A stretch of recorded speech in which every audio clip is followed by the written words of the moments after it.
New information tonight about the Crystal Rogers murder case. We've had the chance to listen to phone calls between Brooks Houck and his family members about selling his assets. It's all connected to a wrongful death lawsuit filed by family members of Crystal Rogers. In a bond hearing before his trial, it was referenced that Houck has about $8.5 million in assets that could be targeted in a civil settlement. A Nelson County judge filed a temporary injunction last week to stop this. Houck can be heard on those jailhouse phone calls, coordinating with family members to sell off as much of that property as possible.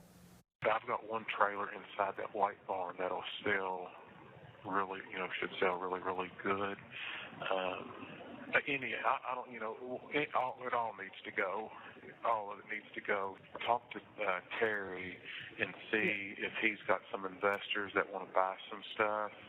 And, and if he does, we can try to put some groups of stuff together. But what I was going to say is, hey, there's a person, his name's Sean Hill, and he's got the ability to buy several things. And if somebody's going to get a good deal, I would prefer for it to be him. In the next year or something going through the court system, they're going to take everything that I've got. You know that, don't you?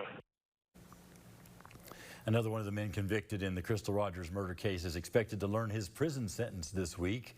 Steve Lawson is scheduled to be sentenced tomorrow afternoon in Nelson County. A jury found Lawson guilty of conspiracy to commit murder and tampering with physical evidence. The recommended sentence is 17 years. Brooks Houck and Joseph Lawson were also convicted in Rogers' case and are scheduled to be sentenced August 21st.